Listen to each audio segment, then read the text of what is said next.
Hello, my name is Bruce Wayne and welcome to another one of my adventures. So the last time I told you that we were living in Rock Hall, and of course we were there for about a year and a half.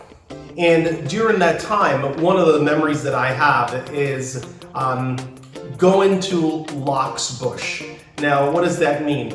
Back in the day, I think a lot of people who are not Jamaicans don't understand that marijuana, weed, ganja, like they call it in Jamaica, is not legal. And not only is it not legal back then, it's actually frowned upon. So, for the people living in the middle class neighborhood, I didn't see them smoking weed. Not to say that they didn't do it maybe quietly, but you just didn't see them doing it at all. It was frowned upon. The only people that you saw that was smoking weed were the dreadlocks guys. And the reason why they did it and it was acceptable for them is because it was a part of their religion. They smoked it because it was a part of the ritual for their religion. So that was acceptable. But as far as the average everyday person smoking weed, it was not actually acceptable, and it was very illegal at that time.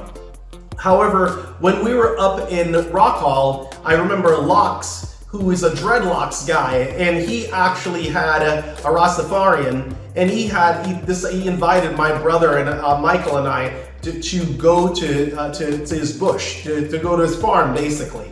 And so when we got there, it was like weed everywhere.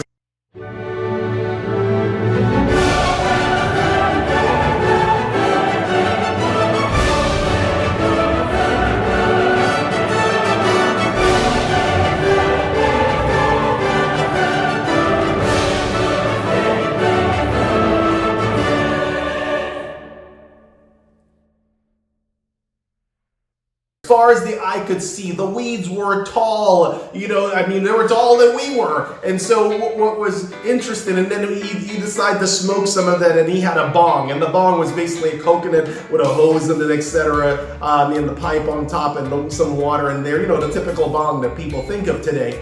And, but when he smoked that and he puffed and exhaled, there was so much smoke that it's like you could hardly see his head because there was just so much smoke.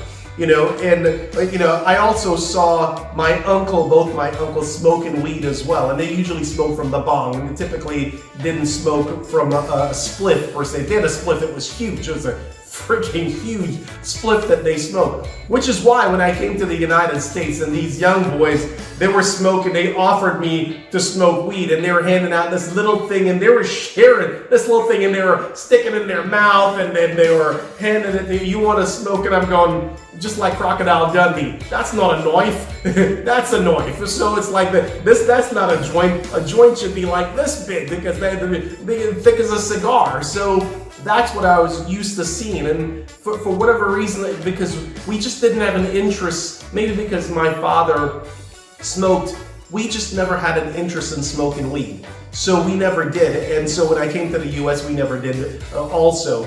Now, one of the other things that I remember is actually that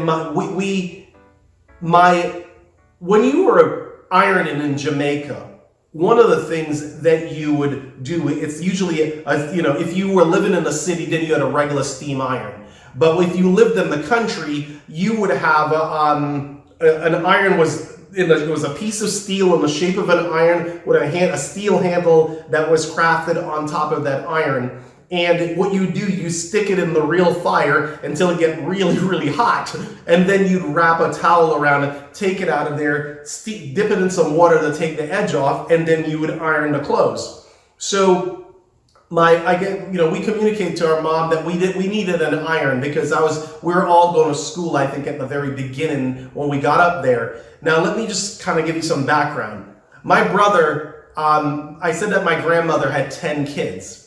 And so of all those 10 kids, 8 kids had moved away. But my two aunt that was left behind, Tat, which was her pet name, her real name was Audrey, and Dawn. And so Tat and Dawn were left behind, and it was living at that home. And it was just 2 bedrooms, and so somehow we figured it out.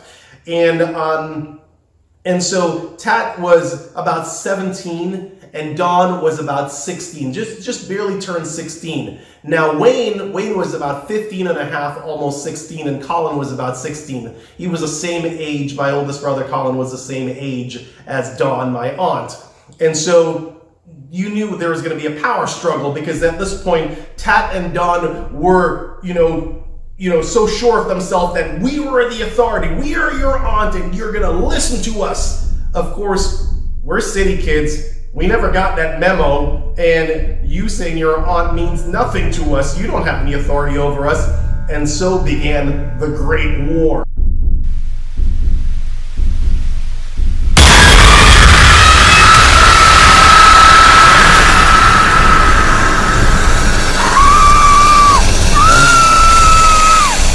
And the Great War between particularly Don and Wayne erupted. And a little bit of background on Wayne. When Wayne lived with my parents, he used to go to a school that was called Tarrant. I don't know if it was called Tyrant or Tarrant, but Tarrant, I guess, was a middle school that he attended. And I remember my mother would sit there stitching his clothes, because a pocket was always ripped off, his pants were always ripped up, and she'd sit there sewing, and she'd just going, I don't know what that boy does in school, I don't know what he does, okay, because Wayne was always constantly in a fight. He never backed down from a fight. And so Eva, I remember, so when we moved to Rock Hall, and Dawn decided that you're going to listen to me, Wayne. Well, that didn't go over well. And so I remember Dawn getting fights with him, and she's trying to stab him with a knife, and him pinning him to the ground. I also remember that steam iron that my mom sent us when we told her about the iron that we were using. So my mom sent an iron to Rock Hall, and my aunt was using it. Dawn was using it to iron. And her and Wayne got into it. I don't remember why. They always seem to get into it. And so, all of a sudden, at one point, Dawn just got angry and took the iron and branded Wayne right in the chest. And when you open the shirt up, you could see the steam holes imprinted from the iron in his chest there. And of course, that turned into an all-out war, and he's pinned it to the ground. Son of a real mess. So that's the kind of, I'm surprised nobody died during that time. It was just crazy.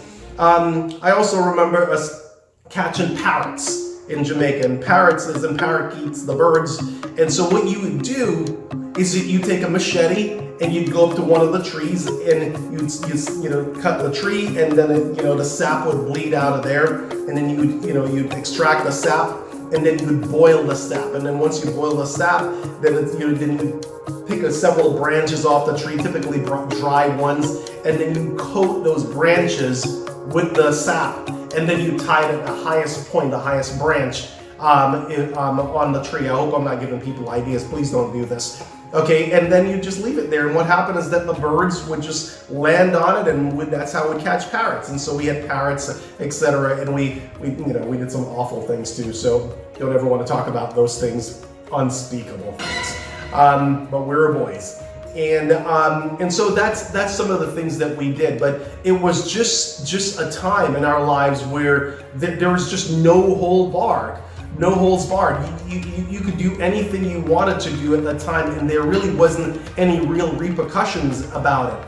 A little backstory I remember also is for Colin.